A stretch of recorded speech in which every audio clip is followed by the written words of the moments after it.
This is WAW. What a week. What a week. Politics.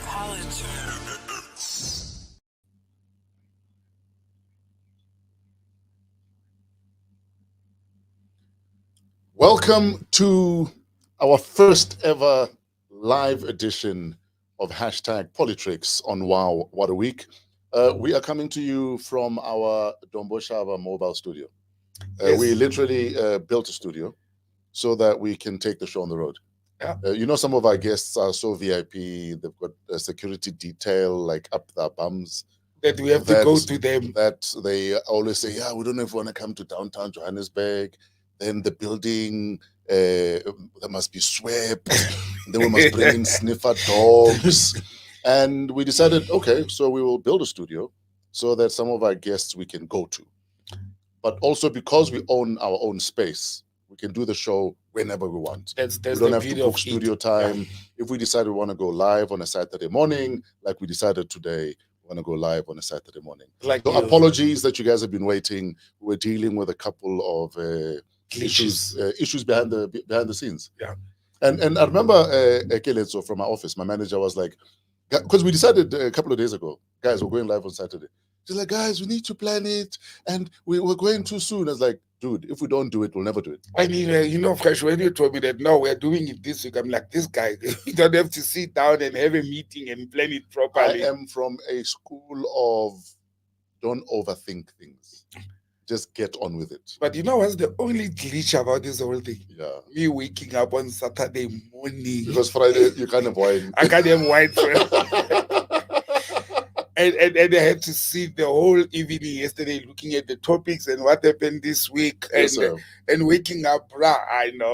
I think the studio, because it's mobile, it must move to my garden. No, we can park outside your yard. Yeah, no. So that we can literally just when it's time to walk in. So brush your teeth and walk in. Yeah, no, that will work. This 8 o'clock downtown all over. We are in the middle of the bush actually. Yeah. Anyway, bro. Thanks for this opportunity.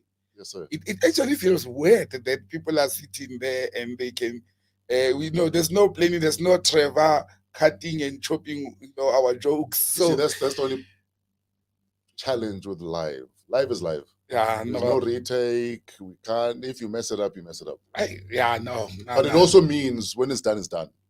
You see. That's it, bro. Exactly. Anyway, let's start with what was a bill is now the Bela Act, right? Yes, the Bela Act. What are your thoughts on the Bela Act and the fact that, in the bigger scheme of things, looking at how President Ramaphosa played it, it's almost like he didn't want to rock the DA boat too much, because the two clauses that have been suspended for 3 months are the things the DA and AfriForum were complaining about, which for me almost smells like he's still appeasing them.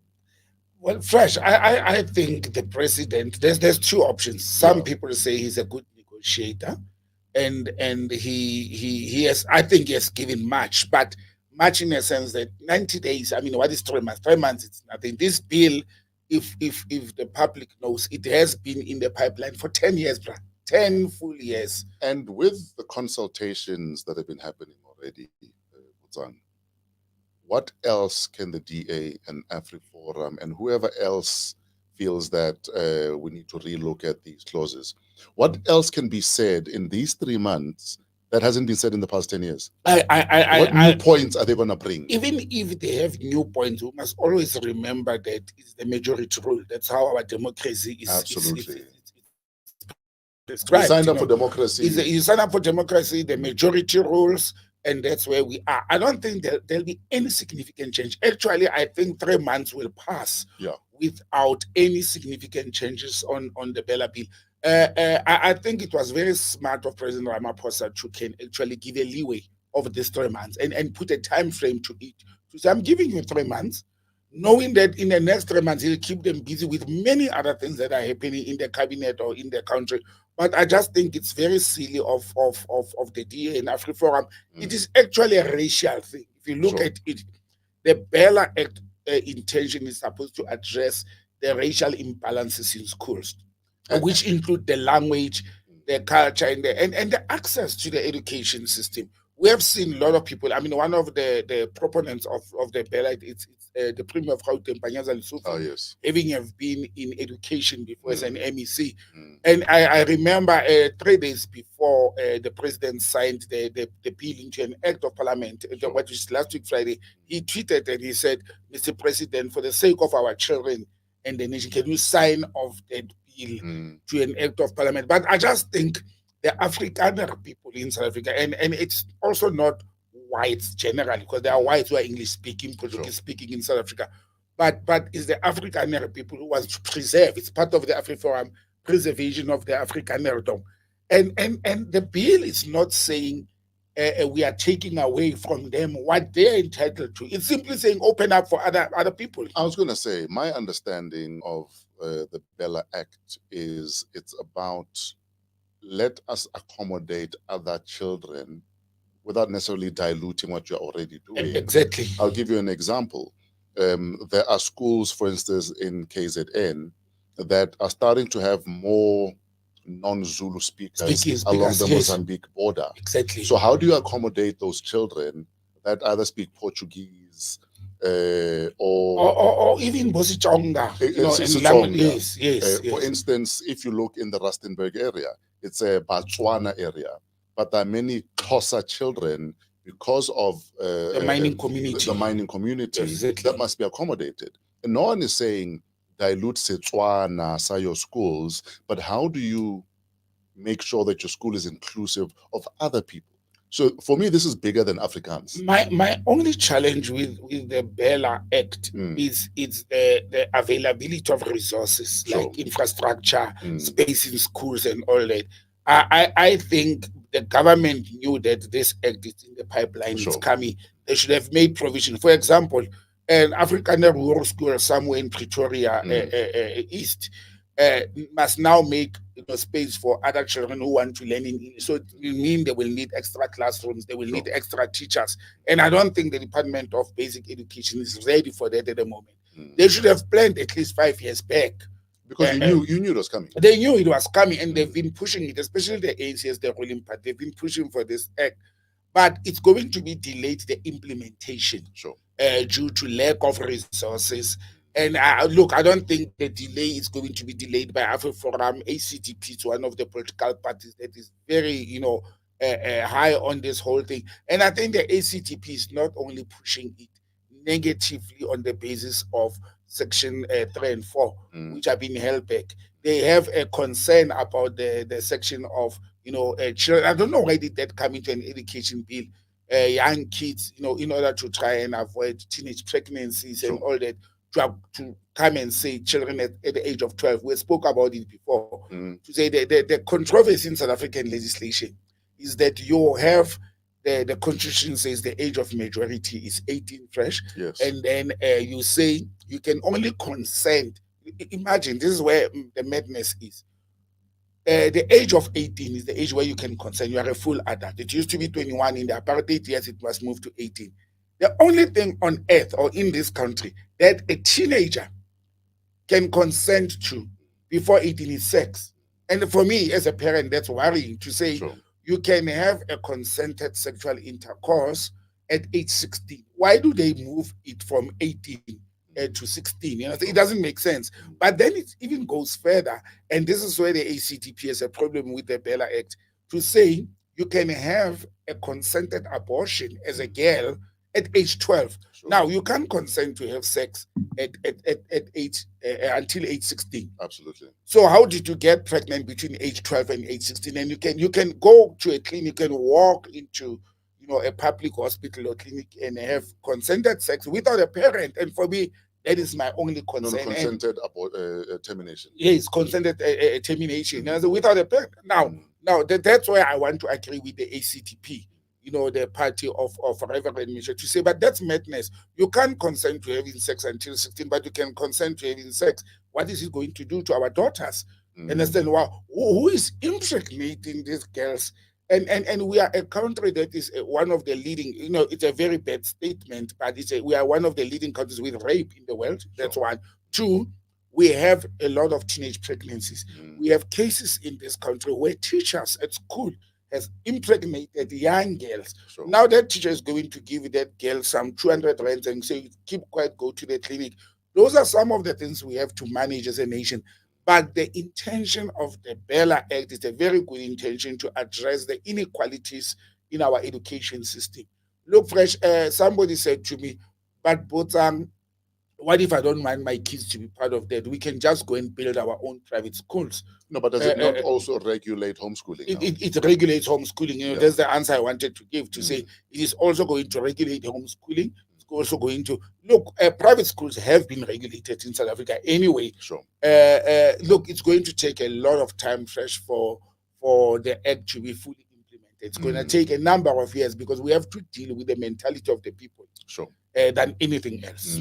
Because our daughter, she's what, 15. She's we're homeschooling her basically. Been homeschooling her for the last year, but she goes to a homeschooling college though. So it's parents who want to homeschool, but you still want the structure of a college. Of a college, so that class is like 5 to 6 children, for instance. So there's still socialization, interaction with other kids, interaction with other kids, but because your child is going at the rate they want to go at, or that they can go at. You'll find, for instance, she's supposed to matriculate in 2 years. She'll be done next year. But she'll be done next year because she's going at her pace. Her pace, yeah. But there are also other beauty about homeschooling or privately regulated schooling. Sure. Is that, people perform at different times better. Absolutely. There are people who perform better at night. There are people who perform better in the morning. So it creates that atmosphere and that opportunity for kids. But yeah, let's hope that the AfriForum and the Democratic Alliance laments will fall off and the bill will be rolled out. What are your thoughts on Minister Kwahube snubbing the signing of the bill? That's another thing. I think the DA is actually disingenuous towards the government of national unity, as they call it. It has happened 2 or 3 times now that they snub the president call to perform their duties. But do you think she was wrapped on the knuckles? You know why? But because before the signing of the bill, she'd said, listen, right now I'm a South African minister, not a DA minister. So if the bill is signed and then I must implement, she must run with it. I must run with it and implement what needs to be implemented. 1212, she's not at the signing. Look, I think the statement before the signing of the bill, I think it was a day or that afternoon. Because I think it got in trouble. It was gonna got into trouble. She had to pronounce on it. Understand? She's a custodian of that Act of Parliament at the moment, and I think that's a very smart diplomatic statement to be released. But the action, the conduct after for not being there when the president is signing this bill, for me that's telling to say, how will a person stand up and say, I will implement this bill, but my political party that has deployed me is not pro that bill? It's going to be very difficult. So we are going to rely on the official, the deputy minister and the officials in that department. The other advantage that we are sitting with as a nation is that this bill, it may be in the custody of a national department of basic education, but you know that how education is structured. The provinces are responsible for rolling out government programs on education.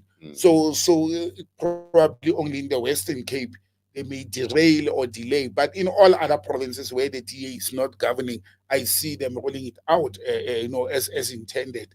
But it was very silly of the Minister of Basic Education not to attend. Some people have even said she should be fired. I mean, do you think we are overreacting saying she should be fired? Look, Fresh, President Ramaphosa can't fire anybody at the moment because it will rattle the GNU. But besides, look, we are almost 100 days into this administration, and the DA has, like I said, demonstrated more than once, I think 3 times, to say the things that they do not agree with, the things that they do not support, they will not form part of the ceremony and all that. But at the moment, being fired, I think we are too anxious, and I don't think the president is in a position to can do that. And besides that, I mean, Minister Mantashe himself has snubbed a signing of a bill before. Minister Mantashe has disappeared since the GNU. When last did you see Minister Mantashe on TV or addressing the media or what? Yeah. But we should also recall that Minister Mantashe is one of the members of the South African community that it's got a dual membership. That the Democratic Alliance and AfriForum, they don't want. He's been implicated into a lot of wrongdoings and corruption allegations.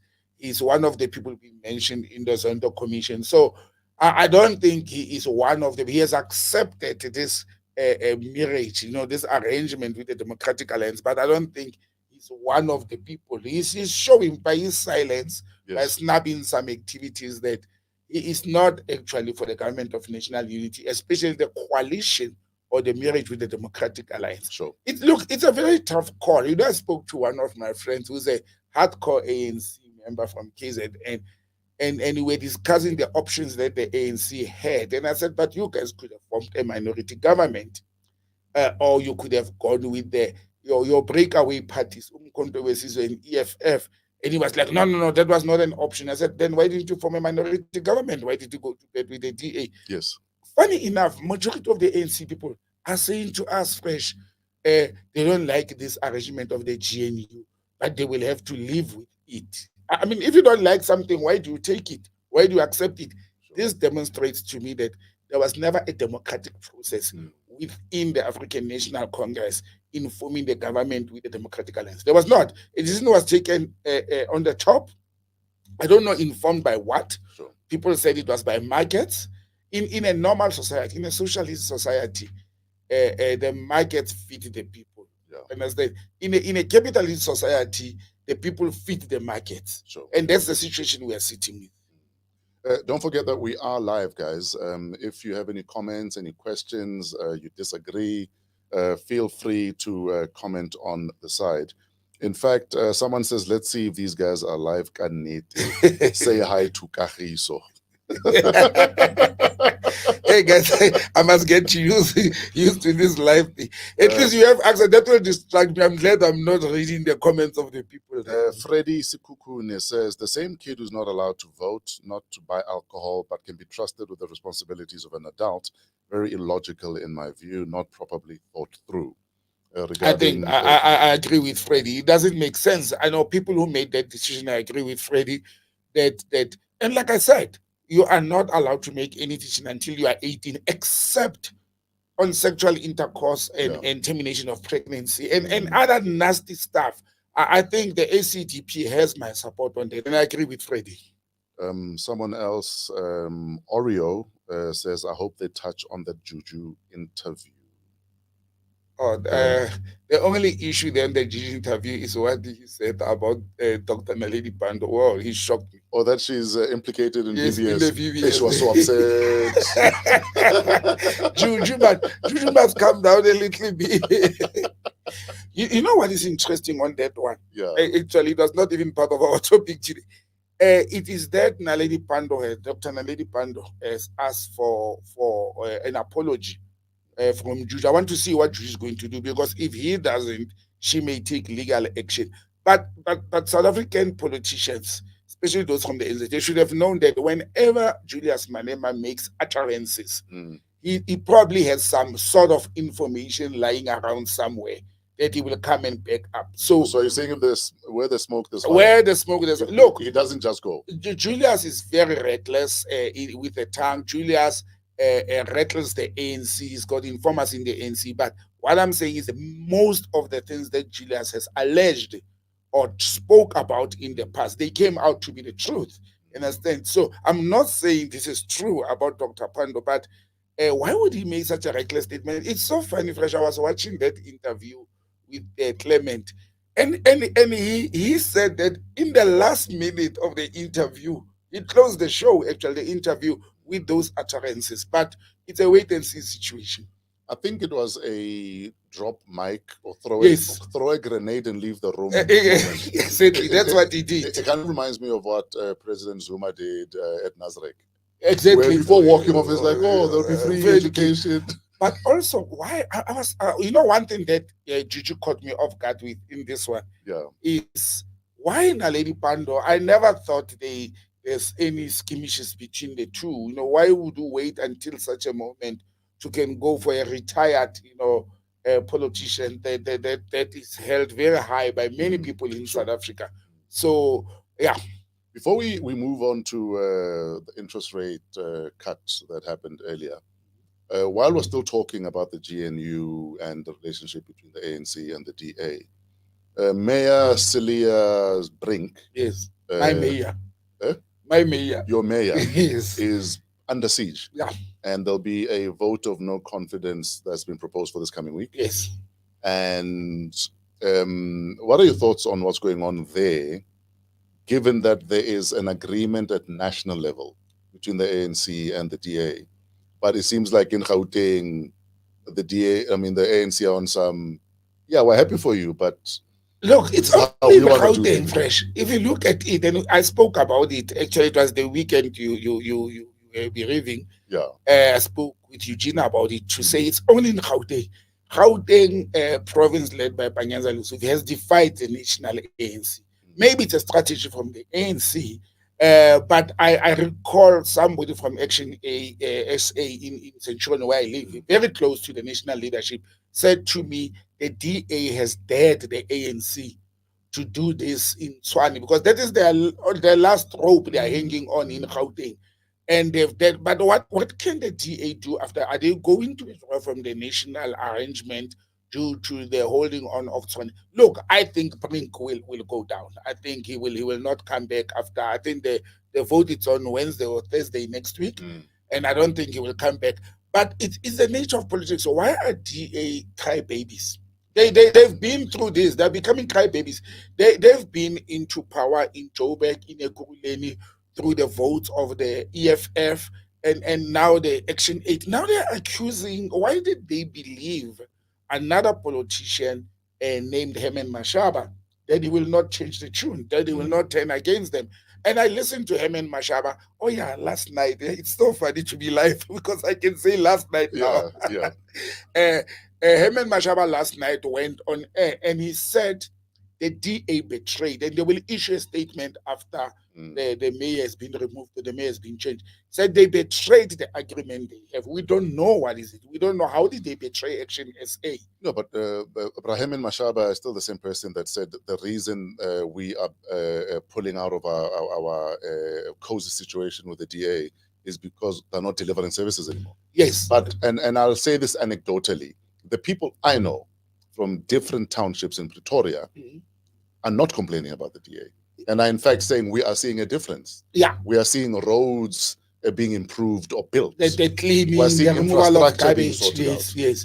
Look, I'm a resident of Tshwane, and maybe I should not be a better example because I live in a very privileged suburb. Sure. But I haven't heard majority of the people in the townships complaining since the DA has taken over. But fresh, this is politics. A politician say something today, they change tomorrow and say a completely different thing. Yes. And Herman Mashaba, what I've realized with Action SA, I've always thought they are not in for position. Sure. But it's becoming clearer and clearer that they are in for positions. Look what they've done in Joburg. Who doesn't want to eat? You understand? Yeah, they are in for position. But also it is also, I think, don't into Herman Mashaba's head that politics needs money. You understand? So if you've got executive positions like that of a mayor, Tshwane as a deputy mayor, or of a speaker or what, there'll be resources for the organization to can run the organization and to prepare for upcoming local elections. And if you go for local elections, the votes are the majority of the people who are black people, who are township-based people. I think Herman Mashaba is thinking for the future. Sure. I think he is sitting there and saying, local elections are coming in 3 years' time. And therefore, I need the votes of the people in the townships and let me go and appease them and talk to them. Because like we have said, me and you before, South Africans still vote according to the color line. Sure. And South Africans still vote according to where you stay. Especially local government elections are going to be very interesting. Absolutely. Dumisani Maseko says, guys, I'm yet to hear something regarding unemployment by the GNU. Look, that Dumisani is taking us to one of our topics for today that we have lined up. It looks like we don't need topics anymore. We'll rely on the viewers and followers. Regarding the immigration, the Minister of Home Affairs. If you go into that issue, It is too early, Fresh. In my opinion and view, it is too early to can say the GNU should have provided employment. I mean, it's 100 days, it's 3 months. It is too early. But the government plans have been there to create employment. They're talking of foreign direct investments. They're talking of job creation. It has been a talk. Chances of it happening, look, the economy is very bad. We're doing very bad economically as a country. The Minister of Home Affairs, and I don't know why is this being pushed by Minister of Home Affairs more than the Minister of Labor. Because the Home Affairs is making more noise about job creation and fighting foreign people employed in South Africa illegally or legally. But on the other hand, the Minister of Home Affairs has come and said he's going to create 11,000 jobs from foreigners, people with special skills, with qualifications and all that. I think the stimulation of the economy, and look, my basic economics, knowledge or studies is telling me that the government is not stimulating Fresh. The government is not stimulating the economy enough to create permanent jobs. We have seen with Amapanyaza, we have seen, or the Gauteng guards and all that. But the government is not doing much. We import quite a number of things that we are not even supposed to be importing. We can manufacture them. But also, I think the government needs to focus on that economic cluster where Home Affairs, labor, and small business.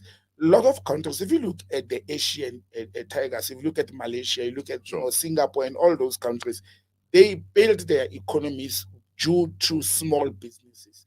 If we are going to focus on people getting jobs to be employed permanent, like, historically we used to work and get a job and you're permanently employed, it doesn't work. They must stimulate the economy in a sense that they can do business. Why is government not doing business with small businesses?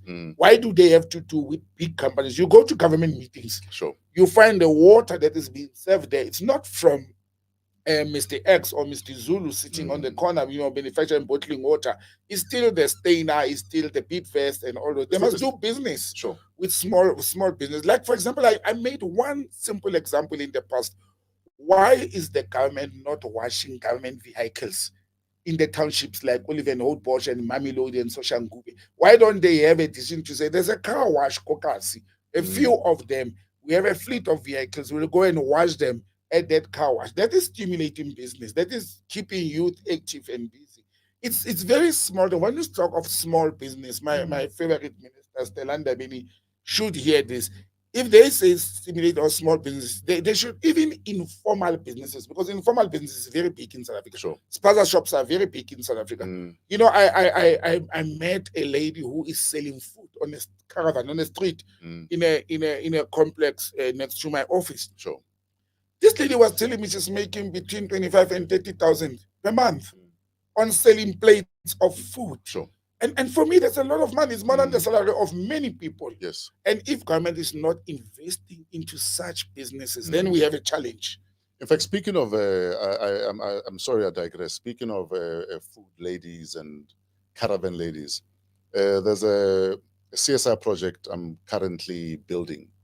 Where once a month we want to actually donate a fully kitted out food caravan to some of these Maoledi who sell from under trees. Yes. So I'm going to be doing this with cartel events.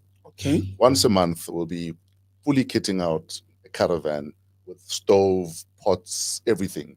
So we'll give you more details about it and how you can maybe nominate your local food lady. Where you buy food and where you buy food. Plate for lunch. Yes. Exactly. There's a lot of small businesses like that, but they don't have a structure.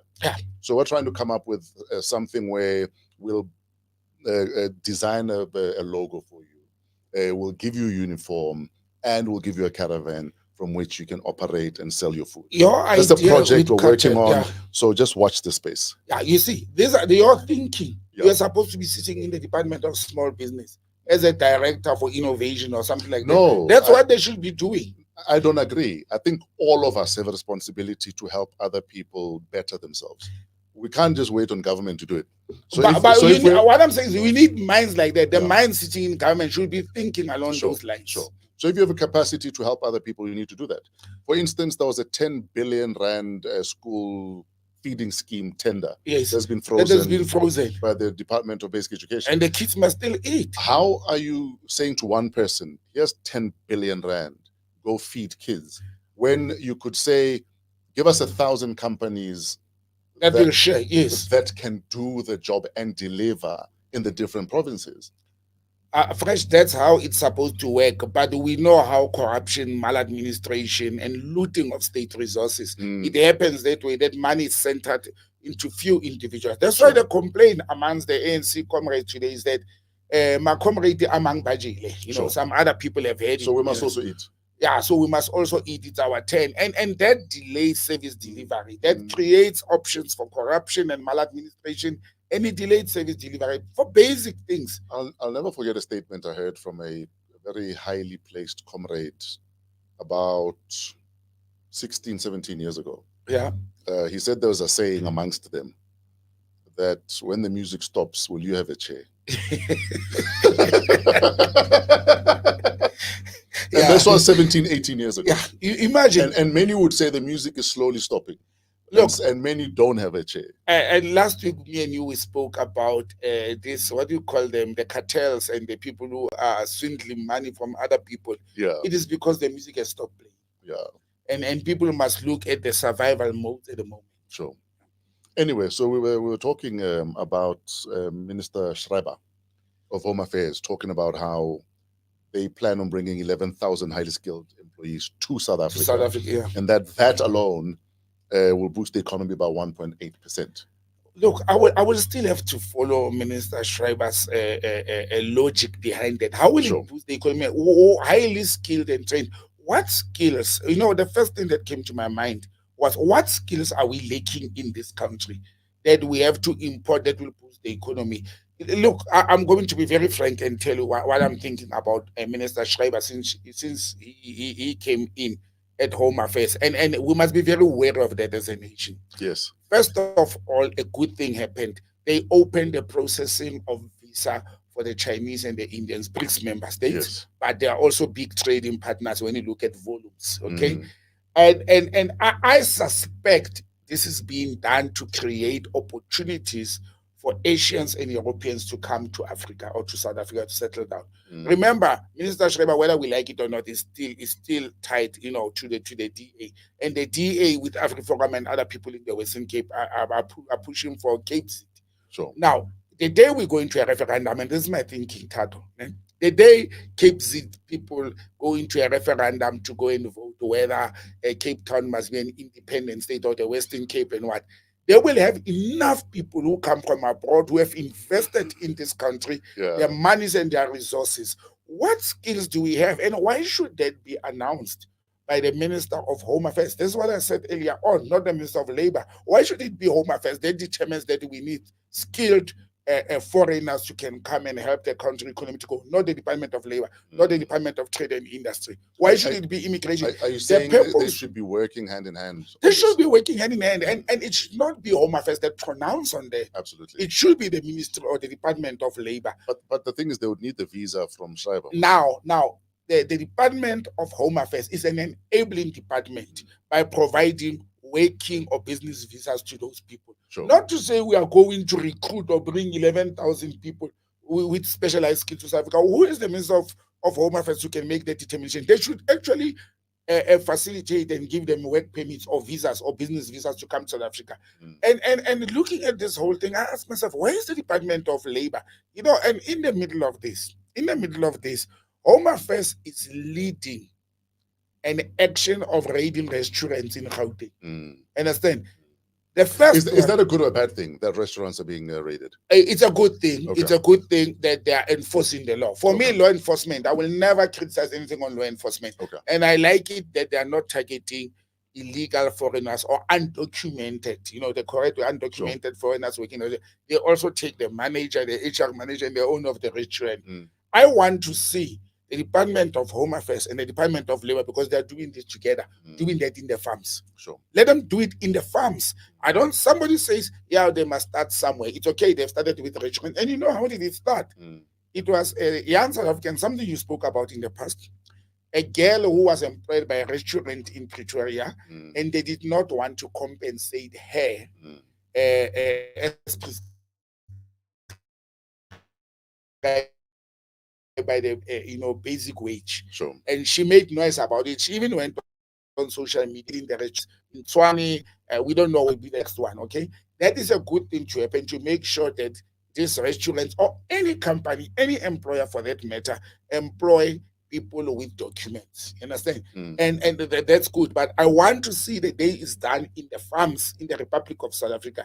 Gayton McKenzie has spoke about to the business community of Stellenbosch in the past. You know, so he was invited to that press club event, and he said people in the farms, they go and they employ people without knowing their background, which is a risk. I want to see the Department of Labor and the Department of Home Affairs going to raid the farms and check the workers in the farms, because for me, this whole thing is not even about employment. Sure. It is about the abuse of human beings by employers. Let them come and raid our homes fresh. How many of us have South Africans as their domestic servants or helpers or gardeners? How many of us? Does the government have that capacity? I think there's a hullabaloo at the moment. They don't have the capacity to can do that. But building that capacity is also creating employment, surely. Yes. And the one thing, love them or hate them, the Nats had inspectors for everything. Well, they even inspected townships where, but that's what I'm saying, who were supposedly self-governing. But that's what I'm saying, that the Nats had inspectors and enforcers for everything. Obviously, more often than not, it might have been for their own paranoid reasons. Yeah. But you can't have a society where we're not enforcing bylaws, we're not enforcing whatever legislation needs to be enforced. And we can't say we don't have the capacity. Build the capacity. Build the capacity. Employ people who can be inspectors in the different sectors. I mean, when we grew up, I remember the teachers were kept on their toes, because once, in a while, unexpectedly, they will get a notice that the regional inspector is coming to inspect our books. Yeah. As children at school, the health facilities, we always had spaza shops, kokasi. Yeah. But there were inspectors who will rock in unannounced. I understand that the nation has grown from 40 million in 1994 to 62 million in 2024. So we have had an increase of 20 million people in the last 30 years. I understand that there's a lot of urbanization. A lot of people are moving from rural areas into towns. But as a government, you must have a plan. You must think along those lines. You must think, for the next 10, 20 years. You can't think only for the next 5 years. And this thing of government lagging on inspections, it has actually resulted there. People have died. Children have consumed the wrong stuff because there's no inspection and enforcement.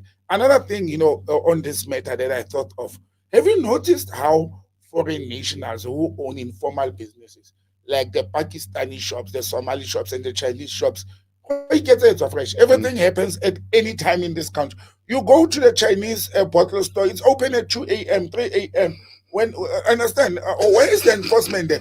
On a serious note, the other day I was in Polokwane. I needed a drink. It was 3 a.m. and I ran out of drinks. And somebody told me, now there's a Chinese in town. Go to town, you'll find the at 3 a.m. So where is municipal bylaws? When are they enforced? And also, the way enforcement works, because you don't have to have full capacity. But the minute there's visibility of inspections, word spreads. And compliance improves. Compliance improves. Yeah. All you need to do is hire 10 guys that are visibly checking on things. If they want to accept bribes. But you need to remunerate them in such a way that they can't take bribes. Yeah, but discipline people. Fresh, I started working for government as a clerk. So I was thinking about it last night. And I was looking, I still have my first salary advice. And my first salary was 817 rands take home. Oh, wow. And I never stole anything from the government. After 27 years in government, and because I grew up from being a clerk to a senior clerk and all that. So it also, we have a responsibility as a nation. We should not say government, police. We have a responsibility. Look at the community forums that have been formed for security. So in all these other things, we also have a responsibility. The bribing and the stealing of passports. The Ugandan passport is one of the most sought passports in the world. This past week, we got news that there were people within Home Affairs, outside Home Affairs, conniving and working together, selling South African passports. You know what this is going to do? We'll have to change our passports now that are existing. So corruption is not only for government officials. I hear people are accusing Home Affairs officials. I can tell you more than 80-90% of people at Home Affairs are not corrupt. The few rotten potatoes within any government department, whether it's the traffic police or it's Home Affairs officials or anybody who are corrupt, they're actually creating a very bad name and a problem for the government and the society. And that's the challenge we are faced with as a nation. Absolutely.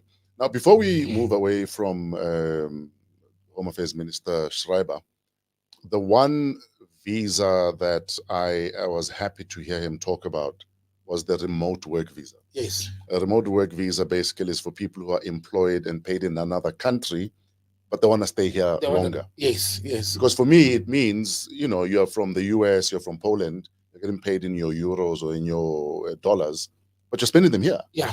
And we mustn't make it difficult for people to want to come and be based here. And spend the money here, actually. If you're spending, first of all, it improves on tourism and spending. Absolutely. These people will invest. They will rent or buy houses.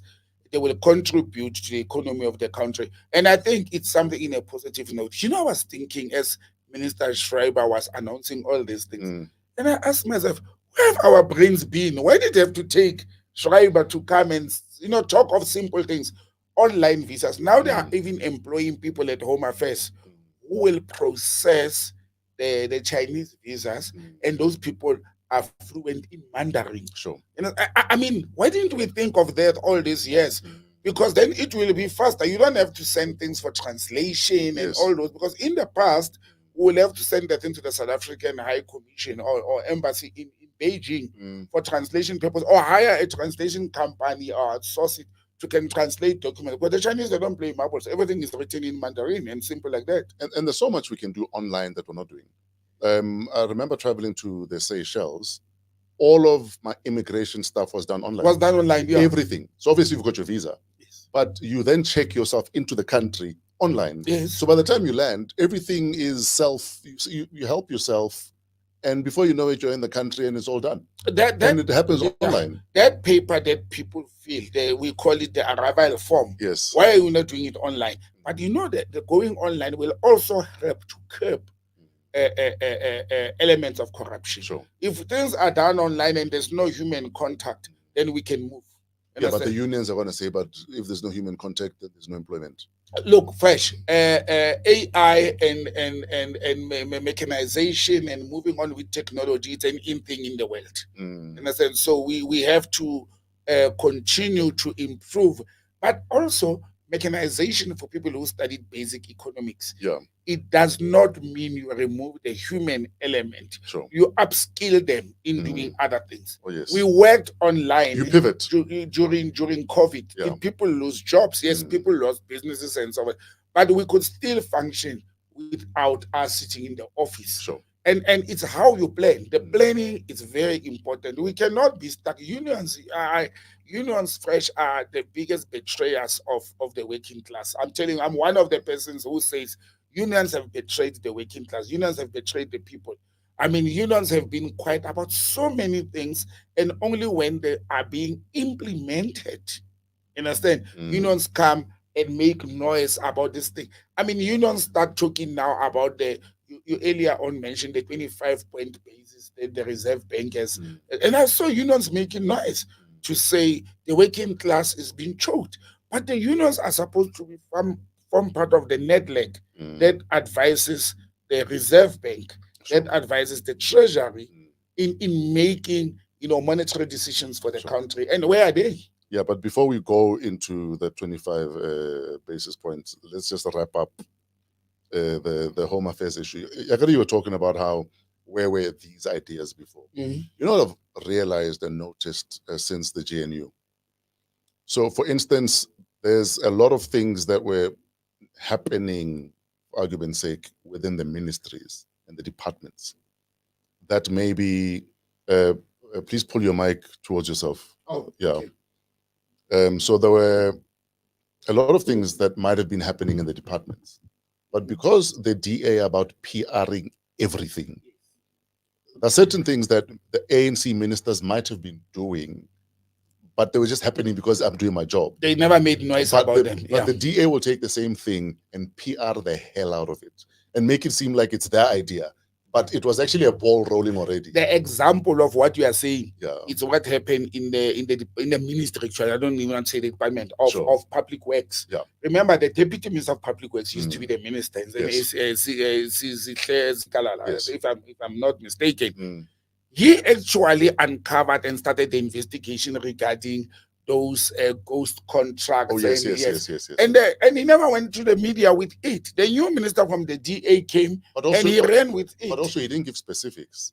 And then the DA minister comes in and he comes with, I've got the numbers and I've got this and I've got charts. Then it seems like he's doing a better job. But it was happening already. Things were happening. But fresh, another problem why the government department, and I've said it to some of the ministers who are my friends, I've said to them, the reason why the government was seen not to be doing anything, it is because the GCIS, the Government Communication Agency, is not doing its job. We completed 6 years, fresh. 6 years this country did not have the CEO or the DG of the GCIS. You understand? The GCIS is not reporting on the good work that the government is doing. There's another problem.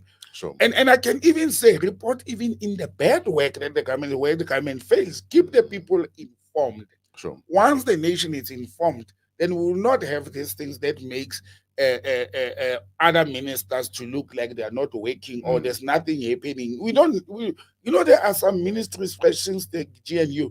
I've never heard from them. On a serious note, I've never heard any.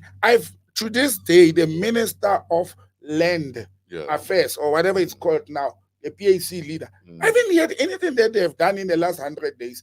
Other ministers are all, I don't say they're not doing anything, but we don't see it coming. Sure. We don't hear them talking about what they have done. Sure. And I think I like what Gayton McKenzie had said. Gayton McKenzie had come up and say, it's 100 days. On the 11th of October, it will be 100 days in office. And if the president is not happy, the president can fine. The guy has been all over, right or wrong. He has been all over the media. He's been talking about what he has done. My man, Gayton was at an event in Sun City last night talking about how I am bringing Formula One back to Kyalami, how I am bringing EFC to South Africa. We are busy just last night in Sun City. Yes. Making promises. In fact, a friend of mine was at the event. And I was like, I hope he delivers on all of these things because he's going to be in trouble. He's proclaiming all the time. Yeah, well, look, given a fair chance, I think ministers has an opportunity, and I think if they use their budget wisely, then the nation can start seeing the results. And the people are saying, okay, I'm now people are illegal foreigners working in restaurants. I laughed last night. I looked at the television, the news. And one of the spokesperson of Labour was at a restaurant somewhere in Sandton. And you know what they did? They switched off the lights when the inspectors came. They just switched off the lights, turned everything off. So they couldn't do the actual inspection of what they were there for. Don't they have cell phone torches? That's all they must look into the system. They must look at the number of employees. They must see who's employed. If you switch off the lights, everybody leaves. Because also, and I mean, I heard this, Bongani Bingwa on Talk Radio 702 was talking about ethical dining on his show this past week. Okay. About how, we love talking about how, there must be, higher South Africans, we must be ethical in how we do things. But we're the same people who will go dine at a place that, for instance, doesn't have a South African working there. Or we don't, and what he was basically saying is, are we willing to go that extra mile and say, are you a dining place that operates ethically? Ethically, yeah. So is your fish sourced ethically? Are you employing ethically? That's a tough call. So when it suits us, we want things to be done according to the law. Yes. But if Botsang's food place costs a bit less because Botsang is hiring people under the table, therefore he can afford to charge less. We go and dine there. We go and dine there. But that's the kind of a nation we are. We make noise when things are in the public space, and we don't look at our conduct. That's why I earlier said, can any of us who has been saying, Baba Hambe, we don't want foreigners, we are not even saying we don't want illegal or undocumented foreigners. Sure. We are saying we don't want foreigners to take jobs here that South Africans can do. I can tell you, majority of the people who go on Twitter, majority of the people who go on social media and make noise about this, they are cleaners, they are gardeners, where they dine, where they eat, where they wash their cars and clothes. Those services are being rendered for by foreigners who are grossly underpaid. Who are grossly underpaid, or they even charge less. Or they even charge less for the services rendered. And that's where the challenge is. We have laws that are regulating and governing employment and immigration. And when those laws are being broken to our benefit, we are comfortable with it. And I think as a nation, Bongani is putting it, wisely when he says ethical dining. I never thought of that. That was actually a very interesting discussion. Absolutely. To say, will I go to a restaurant that serves only South African produced food and employs only South Africans, and they pay their taxes, and they are, but who's going to go through that responsibility? To do? For me, I'm not against foreigners. I don't care who serves what or who does it, as long as people are doing things within the legal parameters. Work within the laws of whatever country you're in. Yes, exactly. Absolutely. Checking out some of your comments. We are live. In fact, Makuma's like, oh, wow, it's live. Yes, Makuma, we decided a couple of days ago, guys, let's go live. My team were like, no, we're not ready. I was like, we'll get ready while we're live. Yeah, I just feel sorry for those who don't tune in at 8 on Saturday morning. They will come. No, but they'll find it online. They'll find it online, yeah, but they're going to be surprised that this was live. Absolutely. Tsegofatso Motlhaudi says, I am late, gents. Good morning. It's never too late, Tsego. So thanks for tuning in. Who else is here? It's live, game-changing moments. This is from KG Koza. Dumisani says, oh, that's why you all took longer to...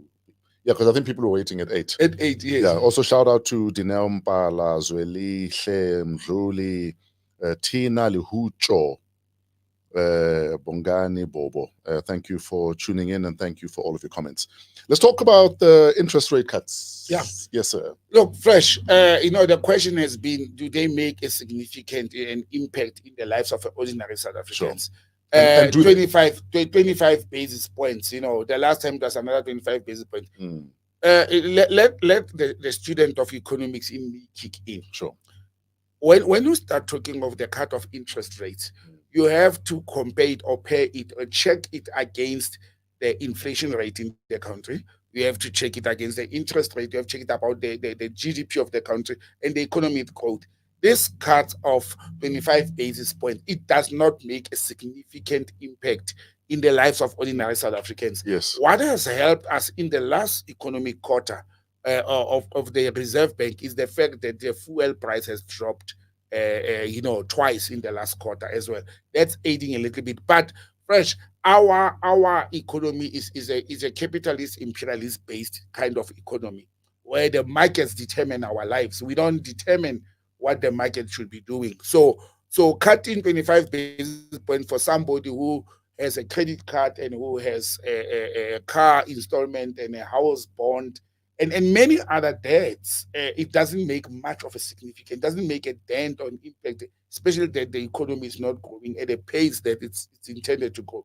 Yes. I mean, another thing that worries me about the Reserve Bank is that, or the country, generally, they've targeted about 4% economic growth. Why do we put ourselves so low as a nation that we want to grow with 4% when average countries like Brazil, Malaysia, they're targeting 7 to 9%? Are we saying we are not capable of upping the bar? And what is it that is making people who were saying load shedding is the one that affected the economy in the country and economic instability? But load shedding is now what, over 100 days, over 4 months? Oh, yeah. Apparently, in fact, we have stopped counting. Yeah. We're just happy there's electricity. It is not load shedding. Again, it goes back to employment.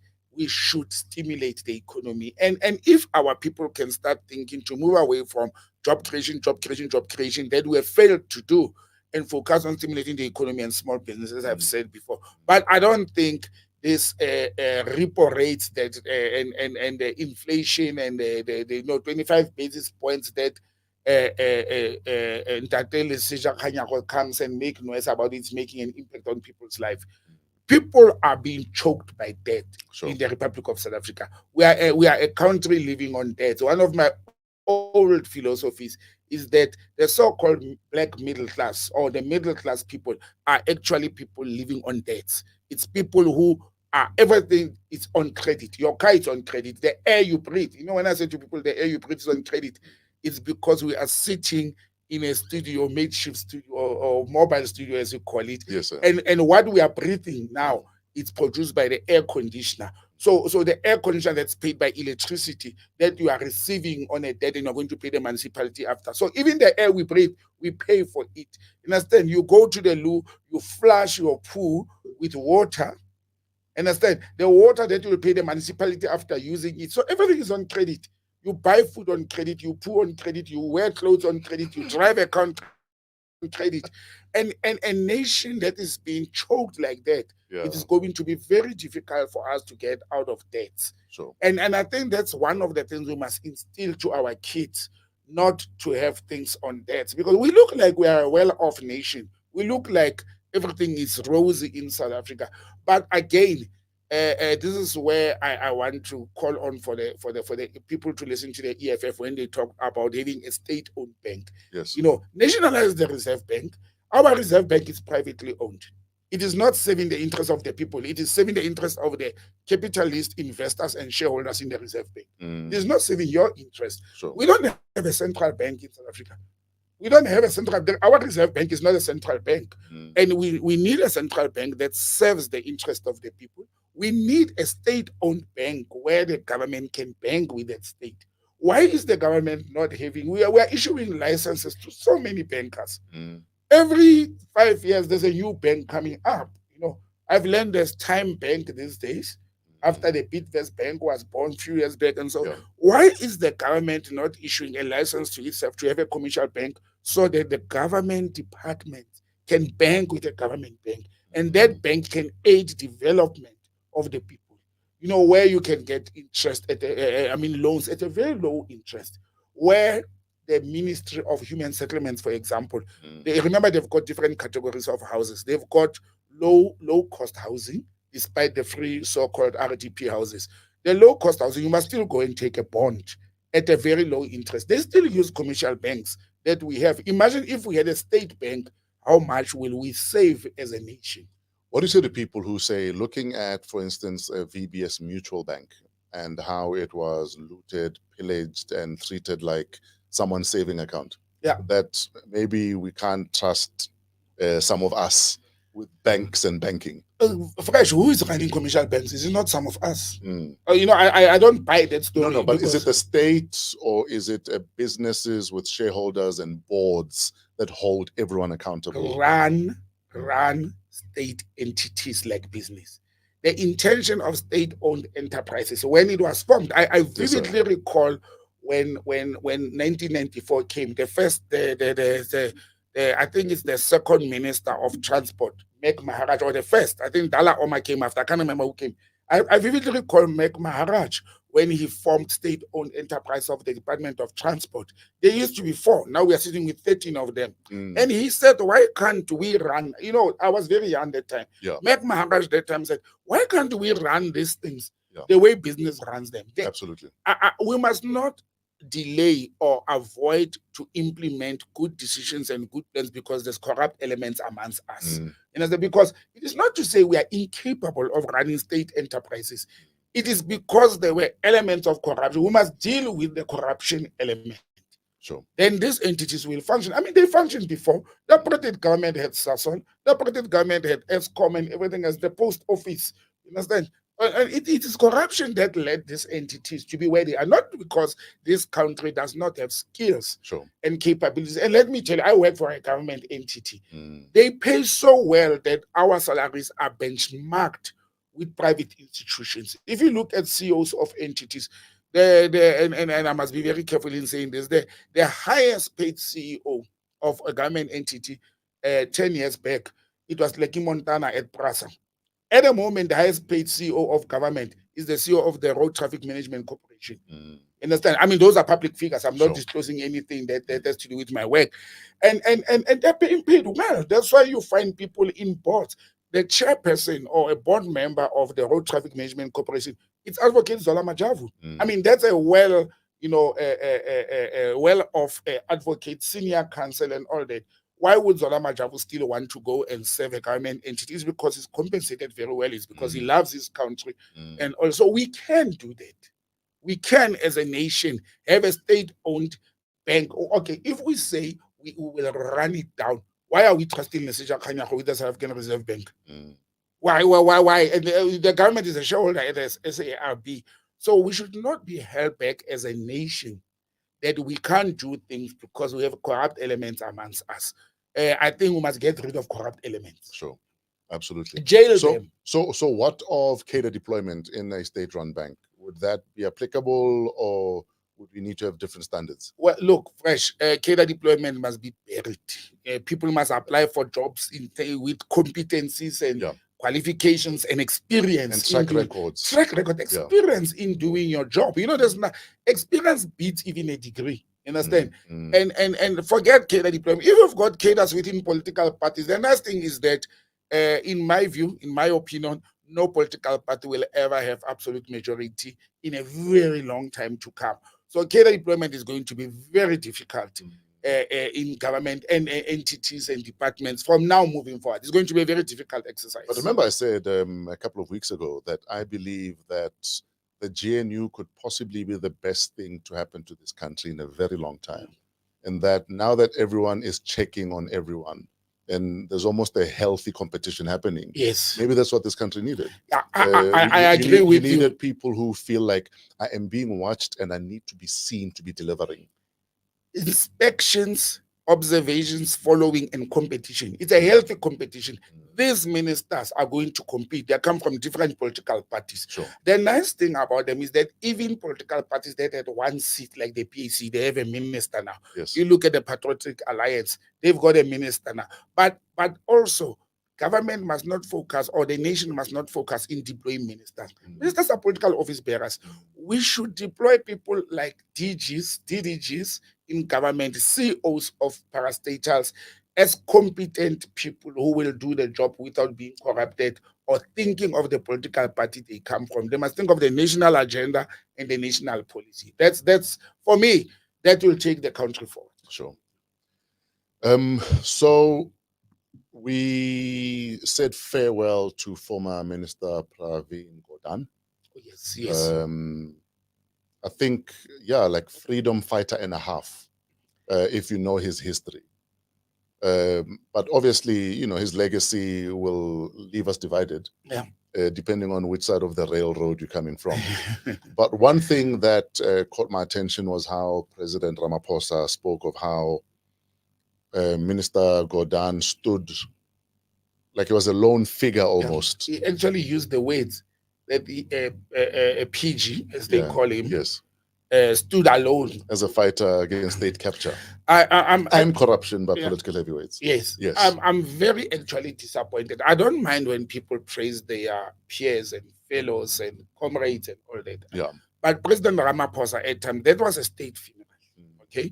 President Ramaphosa took that podium not only as a comrade to Pravin Gordhan, but as a head of state representing or leading all of us, even if it's misleading, And to go and utter words like he stood by himself to can fight corruption. The words that the president used fresh were words like he even fought corruption against the most powerful. And I asked myself, who are the most powerful? He is the most powerful person. He was the second most powerful person in the years that were said to be state capture years. He was deputizing Jacob Zuma. Yeah, in the Shebeen years, he was deputy president. He was deputy president. So who are the most powerful? President Ramaphosa must come clear to us. This is the same president that has said to us that the political party he belongs to is the accused number one in corruption in this country. And I was quoting President Ramaphosa. Now his comrades and his fellows are said to be corrupt by him, by courts, by the Zondo Commission. And he stands up and he says Pravin was a lone fighter. So is President Ramaphosa saying to all of us, all of them were corrupt except Pravin? That's what he's saying. That's how I interpret it. Pravin faced the powerful one. He faced Jacob Zuma, he faced Thabo Mbeki, he faced him, President Ramaphosa, and they are lieutenants to fight corruption. How is that possible? Why didn't Mr. Pravin Gordhan leave a corrupt ANC and go out and talk? How did he fight it? But again, the nation was very divided regarding Pravin Gordhan.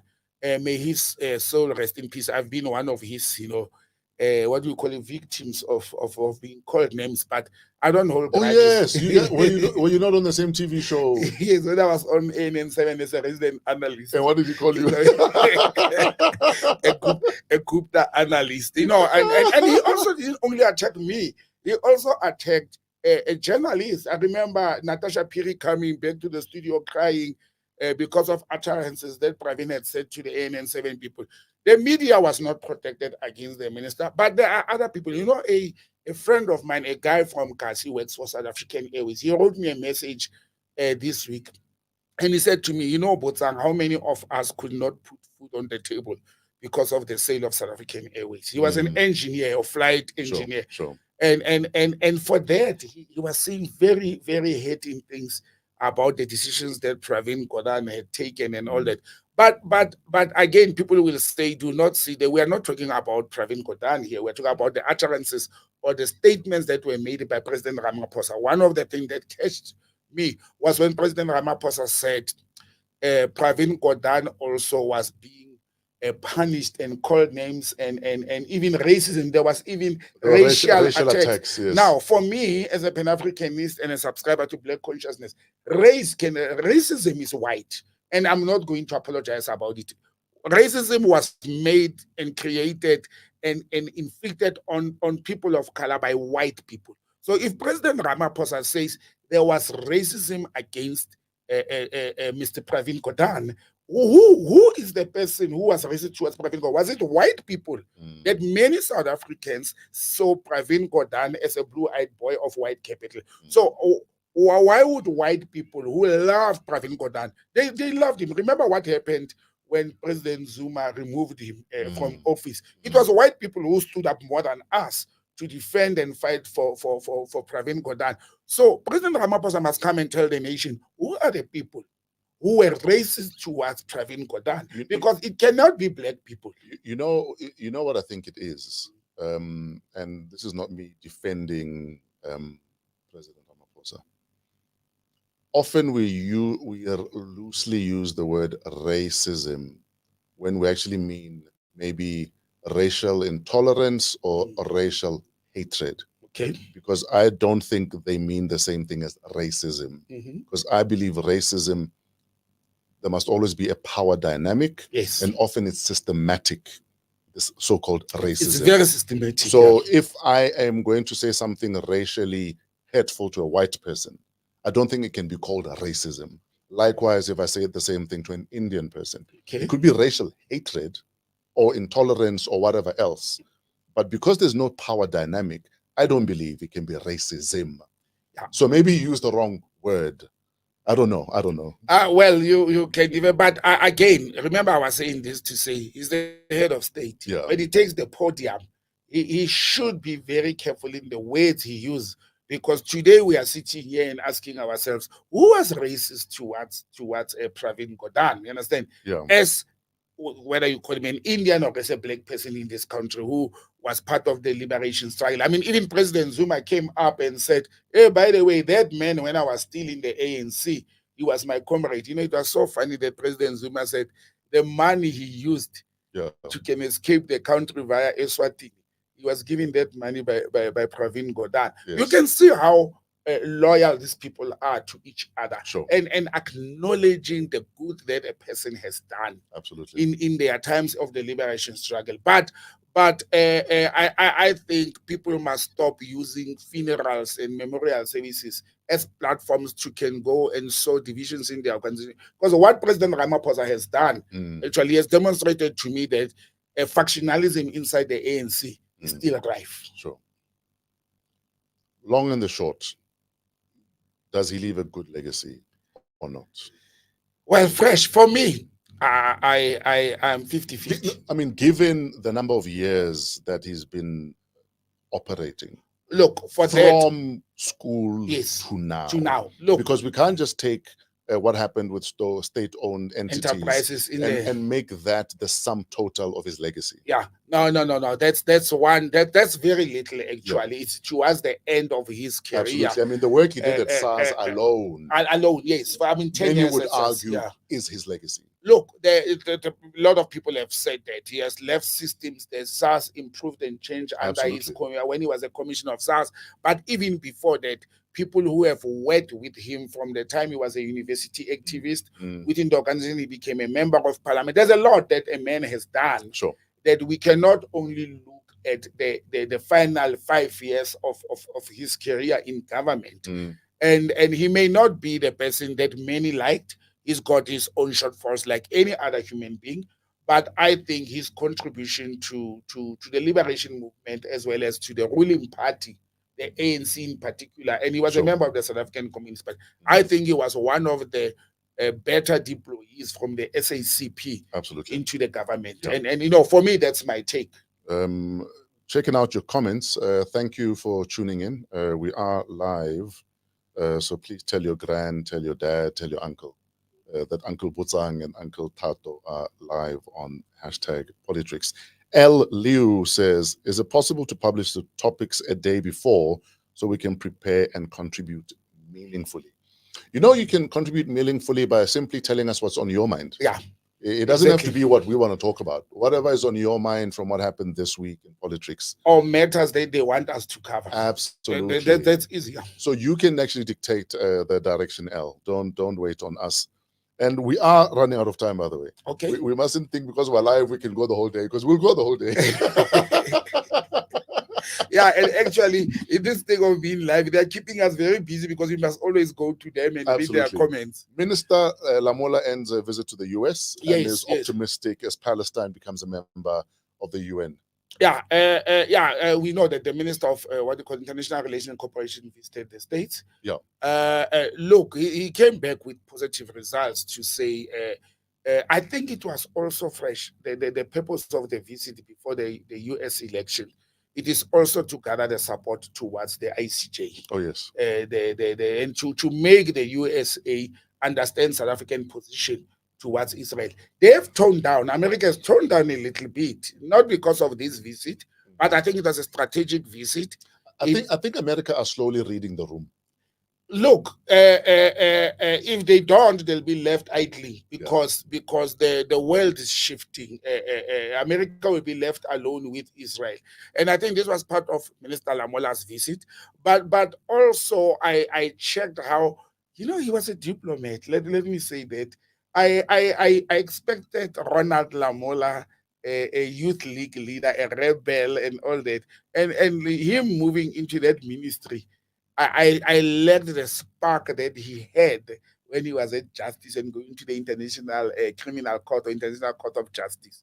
He became a diplomat. He was talking to the US as a diplomat, you know, diplomat number one of South Africa. But again, in the middle of all that, he brought up the issue of the US is surprised. Many, they are saying Africa can have the 2 seats they want in the UN Assembly, but without veto powers. Honestly, you can keep the proposal. No, they can keep it. Because I'm sick and tired of the rest of the world being treated like there are these special nations that can, with one vote, overturn what the rest of the planet feels is the direction we ought to take. And that's what happened with COVID. Rubbish. Yeah. And for me, it goes back to what I've said before on the show, Botsang, that when are we other nations going to stand up and actually say, actually, this is BS? What happens that this special 5, is it 5 of them that have a veto power? Veto powers, it's BS. No, that's absolutely because you're the same people that want to democratize the world, that want to civilize us with democracy. But when the biggest democratic votes happen at the United Nations, you want to say, they no, close the door. I will be the Idi Amin right now and determine the direction. It's bull. For me, it's rubbish. For me, what even irritates me more, Fresh, you are talking about the conduct of those 5, members or of the permanent members of the Security Council. Yes. For me, what irritates me more is the African Union. Sure. Going to this UN and begging like little children.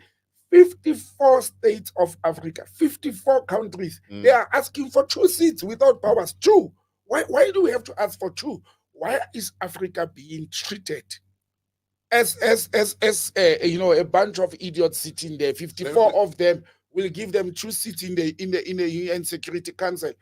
Let me tell you why. Because majority of our leaders are so compromised that they'll never stand together to stand against the status quo. And that is the problem. And it's neo-colonialism. Exactly. Until our leaders are united and can stand up and say, stand together and say, we want to stand up against certain things that are part of the status quo, we will never be united. Yeah. And we'll continue being the guys with the begging hat.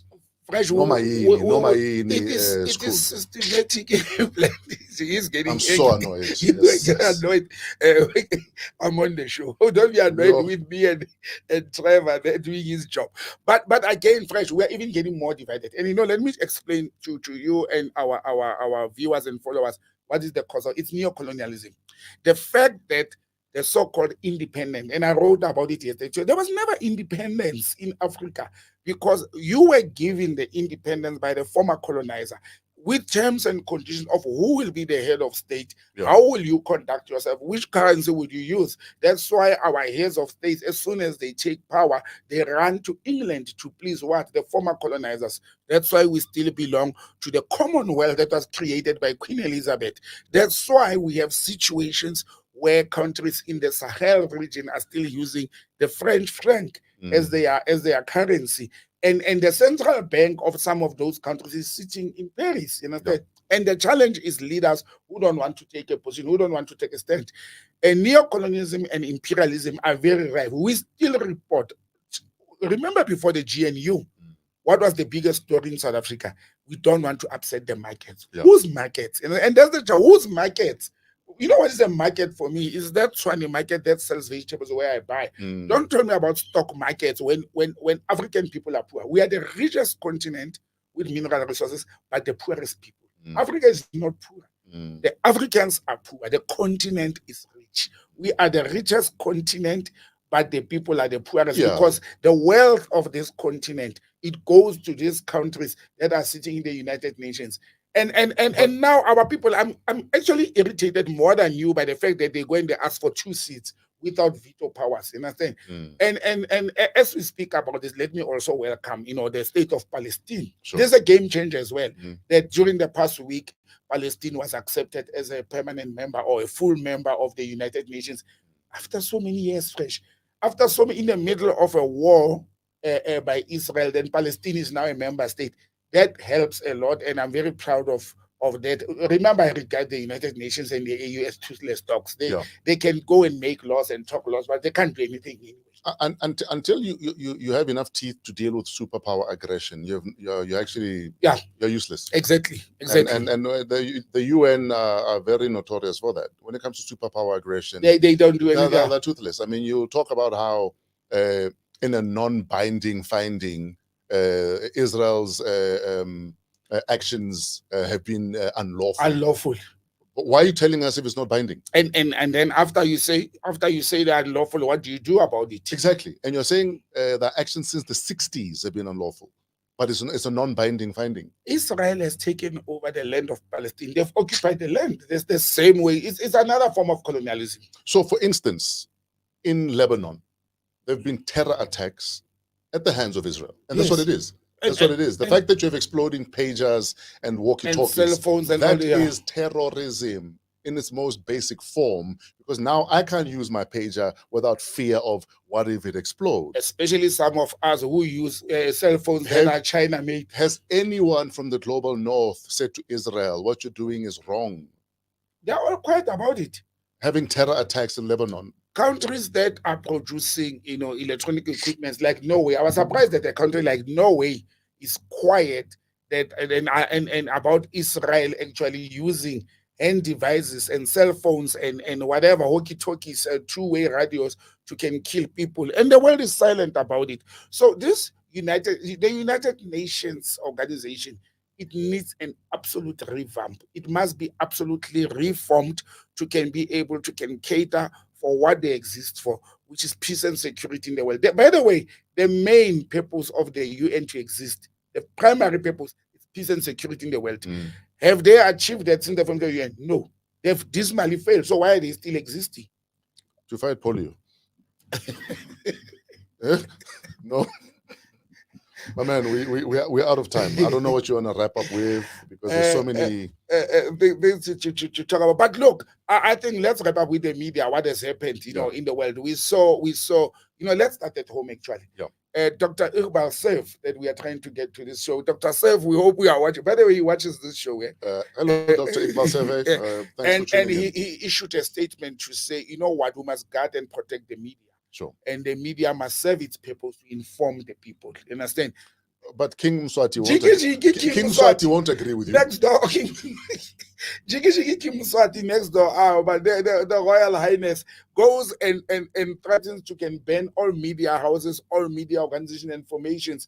In the middle of that, the United States of America goes and lobby people and lobby other countries, including South Africa, by the way, and India, who are BRICS member state, to can ban. Okay, we have banned RT in South Africa. We spoke about it last week.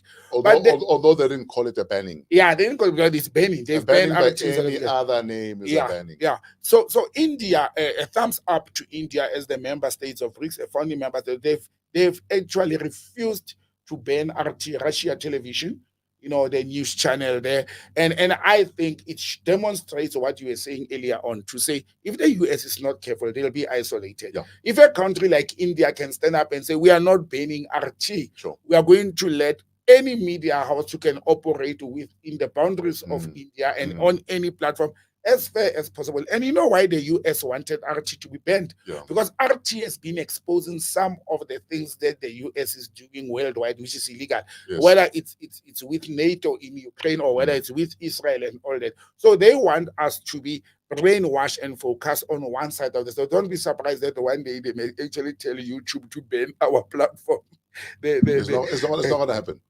No, we won't allow that. You understand? So, and we will interview the Russian ambassador soon. We're actually working on that. Yeah, exactly. By the way. And why would they want to tell people what to listen to, what to watch, sure, and which news to read? I mean, that is actually what do you call it? Sanctioning and suppressing media and freedom of speech.